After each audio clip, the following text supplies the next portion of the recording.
What's up, YouTube? I'm back at it again, and today I'm going to show you how to fix an intermittent taillight on the Audi A3. So the first thing you want to do is, I went ahead and did some stuff already, but first thing you want to do is open your door, your back seat door, and put the seats forward. Then you want to remove these pieces, the floor panel and whatever trunk mat you have. Then what you want to do is you want to take these foam pieces out here that surround the spare tire, like so. And just a word of caution here, if you don't put the seats forward first, what you'll end up doing is the foam piece in the back won't be able to come up fully. So the next thing you want to do is you want to take this piece out, which I've already done already, but what you do is you just take a little trim tool, plastic trim tool like this, and wedge it underneath here, or small flathead screwdriver like this. But carefully with using the flat screwdrivers, you don't want to scratch any of the plastic. So you just want to work around. I found that starting at this end, it's a little bit easier to start, and work the pry tool around until it pops up. So you can see these little clips on the back side that kind of hold it in. So after you did that, the next thing you want to do is remove this little back piece. I don't remember what's officially called, but you can see I've already done this as well. But if you see down, I don't know, it's kind of hard to see.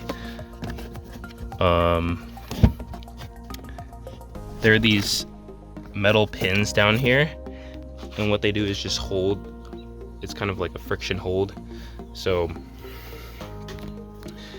what you want to do is you just want to grab the bottom of this and then tug.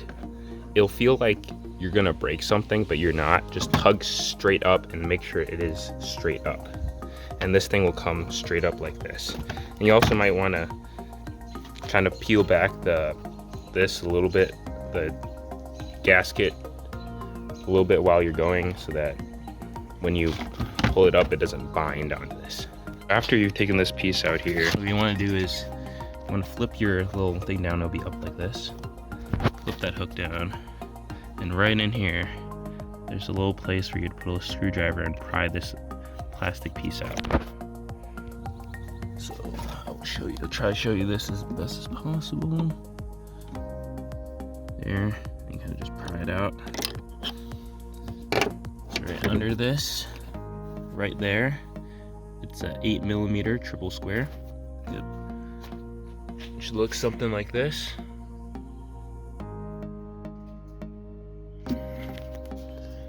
What you want to do is put that in there and remove that bolt. Proceed on with the same process on that one over there. So the next thing you want to do is you want to take your little trim tool or just a flathead and carefully pry around these two clips right here and right here. Make sure just to pry up on the center portion and not the entire thing. Now that both of these push pins have been removed, you want to start pulling outwards on this panel, just kind of slowly working around. There should be some sort of support right here, and as far as I don't know about stuff on this side, so just slowly pry it off. So just prying on this part and kind of working up. I've already got this part out, and as you can see, that little clip down there. Now I'm gonna start on this side and start prying, just like I did on the other side. And you can kind of use these little holes to help you kind of work it.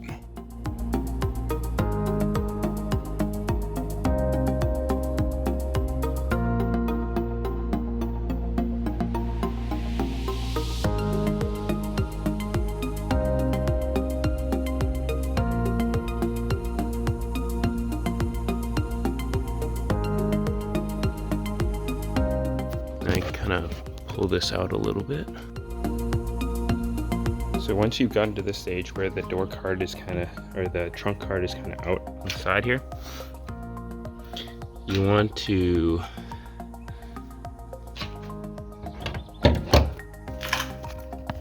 cut this zip tie here and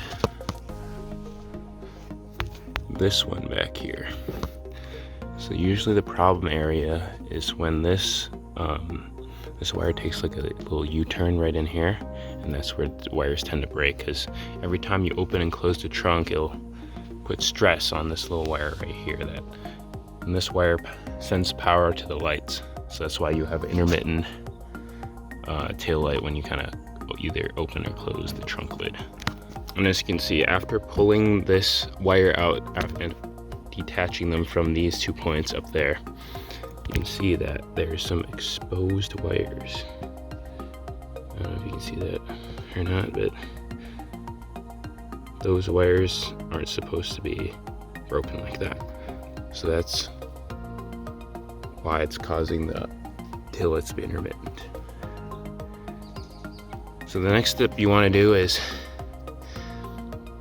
you want to kind of unroll this black sheathing to expose these wires, and that way we can gain access to repair them.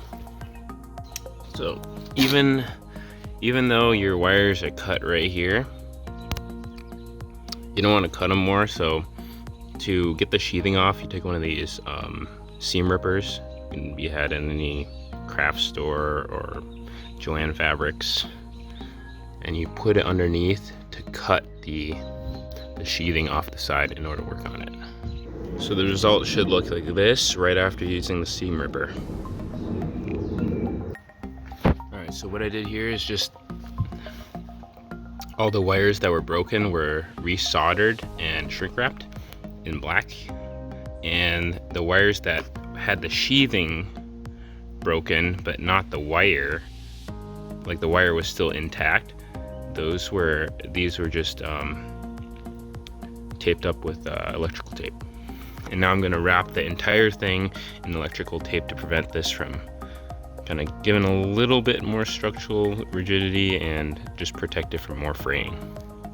So what you can do now is reinstall the zip ties back onto here through the original mounting points right here, and I'm leaving them a bit loose so that hopefully the cable can flex a little bit more and this won't happen in the future. I also might not put the top one in, just because it'll give it a little bit more slack and help the cable last a little bit longer. So after flipping the hood, the trunk, up and down a few times, I decided it was best to just mount both of these zip ties to the clips, just because it'll just kind of limit the available freedom, but also I'm leaving them kind of open like this so that they'll be able to move a little bit. I just don't want it to get kind of snagged or stuck when this thing kind of comes back down when you close the trunk lid.